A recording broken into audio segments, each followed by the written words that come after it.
What's up, everybody? It's your boy Nick Metsu here, giving you the February 11th, 2013 Raw review, which in my opinion was a very decent show. But before we get into the review, I would like to truthfully thank and give a wonderful shout out to my bro, the Trio Woe Show. He has a YouTube channel. He saw my Raw review video last week, he gave me comments, he told me he would plug me.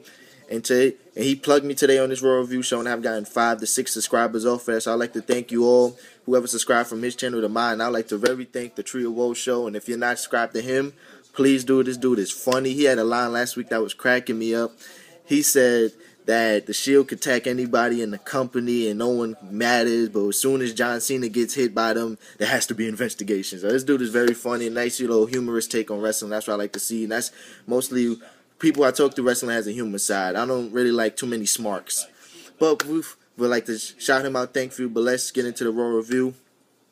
You get a nice little package. I think this is like the second week in a row. They had this little like a pay-per-view type of package where they're hyping up what's going to go on today's show. Get a Shield and then The Rock. They said The Rock will be here tonight, so we get that. But then we open up and Heyman's in the ring. He's telling everybody that he's resigning from WWE because he doesn't want the wrath of what he sees coming to come down on CM Punk, and he likes CM Punk too much to get him caught up or bring him down. So he's telling everybody that he's leaving and whatnot, but then CM Punk music hits. He's telling Paul to please stay, that nothing will happen, that he's not going to bring him down, so they hug. But a little very interesting twist that during the hug, like CM Punk had like dead set eyes, like it was like emotionless, so maybe we get a swerve this Sunday. I don't know. But that was very good camera work. But then after the opening promo, but that promo, I would say, was a little stale. I expect better from Punk and Heyman, so maybe they kick it in again next week. But next you see Mark Henry walk into the ring, and then he has a match next with the Great Khali. Great Khali got, I would say, 45 seconds of offense in this match. He did a chop, and after that, it was all Mark Henry who finished it up with a World's Strongest Slam. So the Mark Henry return push continues.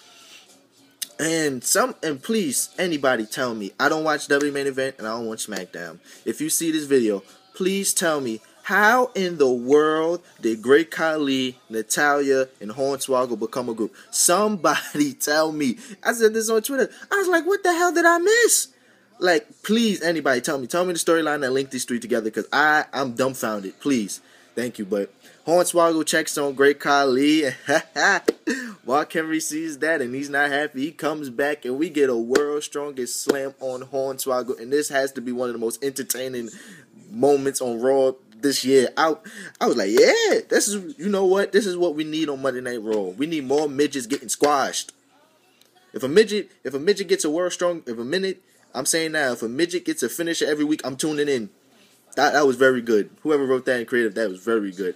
But then after the Hornswoggle World's Strongest Slam, we get a promo with Booker T talking to Teddy Long about the upcoming SmackDown Elimination Chamber match.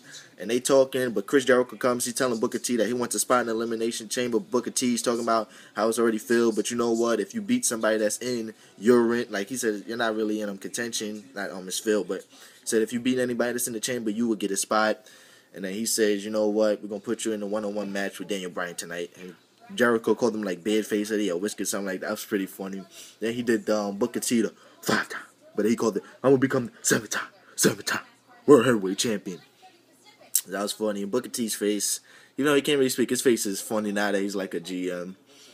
And so now we get the Daniel Bryan Y2J match. And just like last week, I didn't really see most of this match. There was two good basketball games going on during this match. It was the Spurs and the Bulls. I love how the way the Spurs play basketball. So the Spurs and Bulls and Nets and Pacers was on. So I was flipping between those because I knew Y2J was gonna win. So I was watching that during like most of the duration. I came back to like the final move, but Y2J picks up the victory, and then you get a promo. Not promo, a highlight card telling you the next match is up, and it's John Cena, Sheamus, and Ryback versus 3MB. And this had Job written all over it. Like, I have an HD TV. You can see like Job on the 3MB picture. This was not going to be pretty. And I'm telling you now, if you are a wrestling person and you thought that the 3MB would at least have a 5 to the decent match, like it was gonna be like 10 to 12 minutes, you need to kill yourself. This had job written all over it. They might as well have called 3MB the 3MJS, the 3-man job squad. That's what they doing. Well, so you get the match and everybody's getting their outfits in. Ryback, Sheamus, and then John Cena has to get his. And then he tries to pin Jinder Mahal. And then Heath Slater breaks him up. And this is the ultimate job move. Everybody on the Sheamus, Ryback, and Cena squad has every member of the 3MJS on their back. And their little, like, their move where they have to carry somebody. Sheamus had the white noise on somebody. Sheamus had the white noise. John Cena was doing the attitude adjustment. And Ryback was doing the shell shock, and they hit it at, I think it was supposed to be at the same time, but somebody must have botched it. So they all hit their standalone carry moves on job. And then next up we have Jack Swagger versus Zack Ryder. Zack Ryder doesn't get interest no more. He should be part of the job squad in my opinion.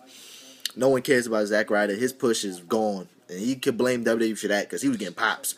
He needs to sue WWE. They messed up his career. But he comes out in the new and improved Jack Swagger. The new and improved Jack Swagger. He came out with, I think it's like a wrestling legend or somebody. He came out an old dude who, to me, looked like Kevin Steen's father. I thought that was Kevin. I'm like, whoa, when Kevin Steen? It wasn't Kevin Steen. It was some old guy.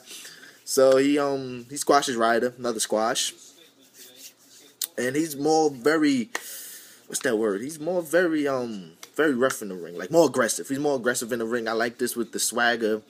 And so he puts Zack Ryder in a Patriot Act, and Zack Ryder taps out. So the new and improved push continues, but you get on the mic, you got the old dude, and he's telling, and they setting seeds for like a racist angle, which I don't know. I don't think the sponsor's gonna be too happy about this. But he's telling people that him and Jack Swagger, the epitome of real Americans and whatnot, that he's in this country, and sometimes he run into people and he don't even know what's coming out of their mouth. So I'm not a racist, but this racist angle is pretty, like, it has the potential to be decent. This is pretty good. If you look at it, they repackaged him as the real American, not the American, the real American. So that has a little racism in that. Probably get a few with Del Rio down the line since he's a face, but I like this racism level. Hopefully the sponsors did not watch Raw today and start emailing Vince saying, take this off. We don't want this affiliated with us, because you know how WWE likes to toe the company line. Let's be honest. So hopefully, Kmart, Be a Star, whoever, WB11, hope nobody watched this Raw today, because I want to see where this racist angle goes. And then you have a Miz Cody Rhodes match. It was good back and forth as usual on the TV match. And Cesaro, I was watching, the Nets, like, I flipped over and this match was on, and then, so I didn't really see, I don't know if Cesaro came down and took the mic and said more commentary, but he was out there. He was out there, and Miz threw Cody Rhodes outside, and, since they had a feud in the past, like 3 weeks ago, he's looking at Cesaro. It was 3 hours, so I'm trying to forget, but they have a little interaction, then when Miz turns over to Cody Rhodes, Cesaro pushes him in the back. And so Miz is disqualified, but he picks up the victory, and Cody Rhodes getting buried again. But it was a cool spot. Like Miz was like prone, so he had his leg and Cesaro picked him up in like a wheelbarrow, so he had him like this. But then he was swinging him on both sides of the barricade.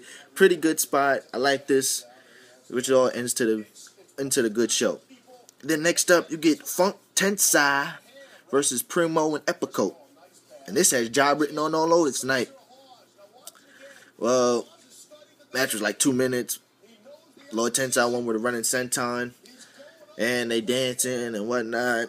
And then Rosa tries to get up in Tensai's face, but Cameron's not hearing none of it, so she's attacked her, and then they throw it to the ropes. And then she did like some cool move on the ropes and have Naomi kick. It was like some Tekken tag team tournament type stuff they was doing, but that was pretty cool. Then we get a video package saying the Shield is coming out next. And thank you, WWE creative. Dean Ambrose has the mic once again. This man can cut promos for days. I could watch 24 hours of Dean Ambrose talking. This dude could cut promos. Seth Rollins needs a little work, and Roman Reigns needs to shut up. He needs to be the silent assassin. He needs to just be a type of guy, maybe with a little scream here and there, but don't give Roman Reigns the mic anymore. Just leave it to Seth Rollins and Dean Ambrose. But they was talking, their promo was spot on about John Cena.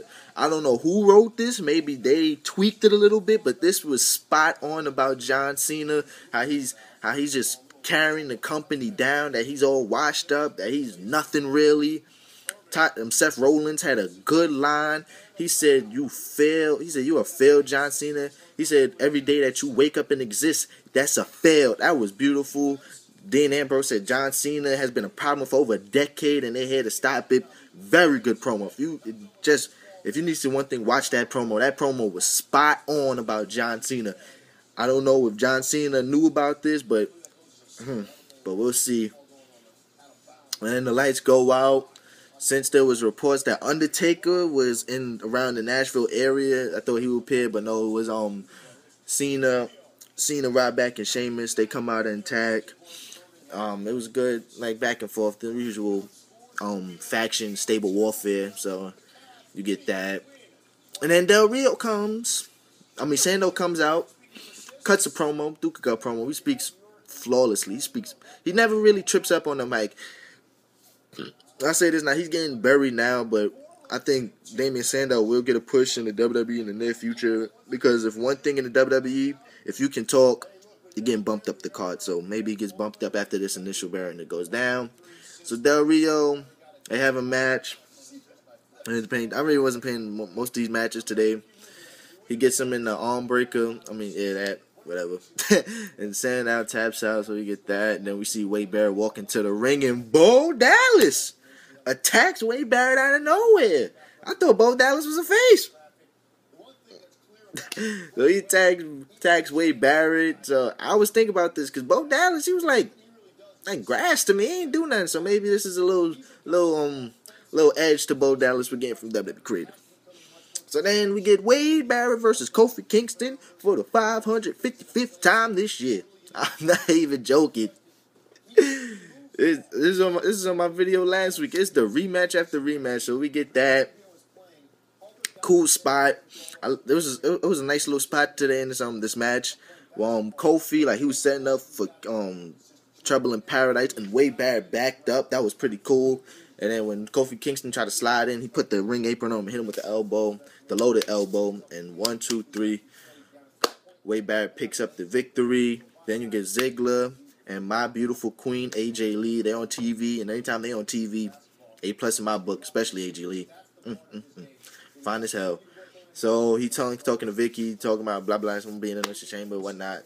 So she tells her, you have the money in the bank, whatnot, and some blah blah blah. And then they said she put him in a match, you win them, and it was against Kane. Good match. Ziggler's a good worker. Good match. Kane's a good worker. He's 45 years old. He's putting on better matches than most guys that's on the roster. Good match overall. Nice little story and whatnot. Kane wins because he was going, I forgot what he was going for, but it was something where Ziggler backed up on AJ Lee off the apron, and Big E caught it, and he was looking, he gets a choke slam, so Kane picks up the victory. And then the main segment of the night, if it's a man with The Rock came back, the People's Champion is back. Rock was back. He was cutting the promo, talking about his home, that he moved here to move to Tennessee back when he was in his adolescence and whatnot. He was talking about he was beating puberty's ass, that no girls really liked him when he was at a diner. And then he had a Jeff Jarrett reference, because he said he was at a diner and somebody walked in. Somebody was like, Jeff Jarrett. He was like, no, not Jeff Jarrett. So we get a little Jeff Jarrett. It was trending on Twitter, so Rock has that power and whatnot. So we get that, and then Rock tells everybody he's ready for Elimination Chamber. Then Punk comes out. He talking about he asked what he rightfully has. And so Rock told him, just come down the ring. Just bring it. So CM Punk comes Royal Heyman, and they talking, they're walking down the ring. He's like, no. He said, I got your back. Punk was like, nah, we're not going to do this. So they going up, but it was a swerve. He goes back, runs up on the Rock. They brawling, elbows, punches, and all that. And then Rock hits the spine buster. He tries to go for the people's elbow, but Paul Heyman trips him up. Rock gets up groggy, GTS, but CM Punk steals the belt. This has to be good. I think this is beautiful in their eyes. CM Punk steals the belt, and he walks off the show with the WWE Championship, since he says it's rightfully his. So we have that. Oh, my computer went black on me. I'm sorry. But we have that, and that ended off a very decent Raw. I will give this a 6.8 out of 10. Very decent Raw, very good go home show. I'm excited for Elimination Chamber now. I'm just praying that the Shield doesn't get fed to the John Cena machine. I hope they have something like the Swerve, something like that. Please, thank God. But I'm looking forward to Elimination Chamber now. So that is my February 11, 2013 Raw review. Was a 6 out of 10. Maybe you give it an 8.7, 6.8, something like that. But very decent Raw. Looking forward to Elimination Chamber. It's your boy, Nick Met 2 here. Please like, comment, subscribe. And again, like to thank our Trio Woe Show for giving me that plug. I really appreciate it, man. And I will be commenting your video after this one is uploaded. So thanks, everybody. See you for my TNA Impact review. Peace.